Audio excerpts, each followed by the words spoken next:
बिस्मिल्लाहिर्रहमानिर्रहीम अस्सलामु अलैकुम रहमतुल्लाह। शहबाज शरीफ का इस्तीफ़ा इस वक्त इस्लामाबाद के अंदर गर्दिश कर रहा है कि किसी वक्त भी शहबाज शरीफ का इस्तीफ़ा प्रेजेंट किया जा सकता है, शहबाज शरीफ का इस्तीफ़ा सामने आ सकता है। और ये आखिरकार उस ख़बर को सच साबित करने जा रहा है जो ये ख़बर सामने आई थी कि जैसे ही बजट पास होगा, जैसे ही ये बजट की मंजूरी होगी, जुलाई का महीना शुरू होगा, ठीक उस मौके पर इस गवर्नमेंट का, हुकूमत का ज़वाल शुरू हो जाएगा। आखिरकार वो इस हुकूमत का तबाहकुन वक्त शुरू होने लगा है और शहबाज शरीफ का इस्तीफ़ा इस वक्त पाकिस्तान की सबसे टॉप की शख्सियत की टेबल के ऊपर आने के लिए तैयार है। अब पाकिस्तान के अंदर सबसे टॉप की शख्सियत कौन सी है, पाकिस्तान के अंदर सबसे टॉप की पर्सनालिटी कौन सी है? अगर आज के तनाजुर में देखा जाए, आज के कॉन्टेक्स्ट के अंदर देखा जाए तो नो डाउट के इसमें field marshal army chief general Asim Munir Pakistan में बिल्कुल टॉप की शख्सियत है। अब उनकी टेबल के ऊपर अगर इस्तीफ़ा आ जाता है तो समझें कि मामला शहबाज शरीफ से वापस जा रहा है इमरान ख़ान की तरफ। अब सीन क्या बनने जा रहा है? अब आपने पूरा सीन समझना है, पूरा मामला समझना है, क्योंकि यहाँ से जो सूरत हाल पैदा होने जा रही है, यहाँ से जो मामला पैदा होने जा रहा है वो बहुत ही दिलचस्प है, बड़ा ही इंटरेस्टिंग है। लेकिन इस गवर्नमेंट के लिए, हुकूमत के लिए, शरीफ ख़ानदान के लिए, सरदारी ख़ानदान के लिए, इनके लिए ये एक बहुत ही तबाहकुन किस्म की सूरत हाल पैदा होने जा रही है।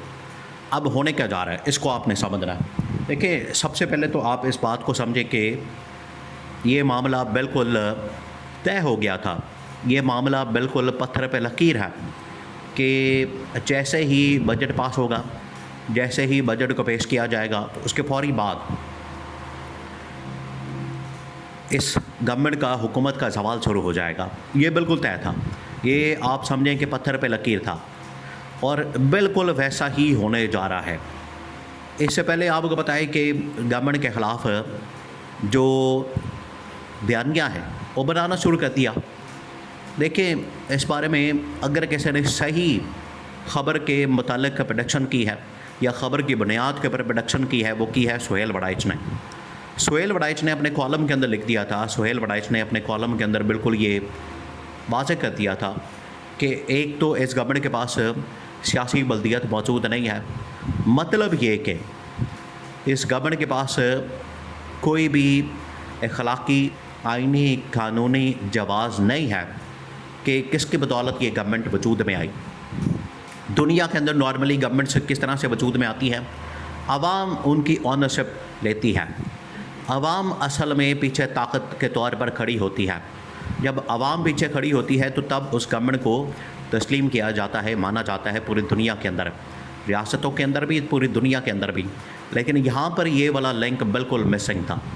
आवाम इसके पीछे बिल्कुल नहीं खड़ी थी, आवाम का कोई लेना देना नहीं था और पहले दिन से आवाम ने ना इनको वोट दिया, ना इनको सपोर्ट किया। इन्होंने चोरी के मैंडेट के साथ, इन्होंने डाके के मैंडेट के साथ ये गवर्नमेंट संभाल ली।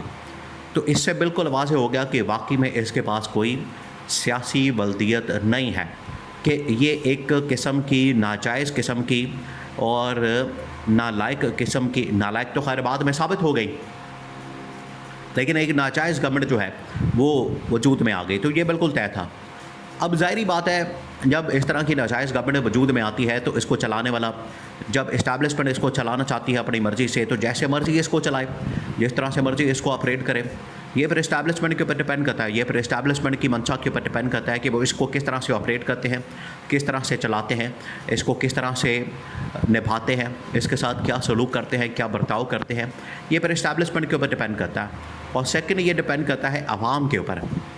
अब आवाम ने तो दो टोक अंदाज में इस गवर्नमेंट के ख़िलाफ़ हर मरतबा एहतजाज करने की, प्रोटेस्ट करने की, लॉन्ग मार्च करने की कोशिश की, लेकिन इस गवर्नमेंट ने, हुकूमत ने काम ये किया कि ताकत के बलबूते पर, ताकत के ज़रिए इन्होंने हमेशा इस एहतजाज को रोका, इस प्रोटेस्ट को रोका, इस एहतजाज के रास्ते में रुकावटें पैदा की।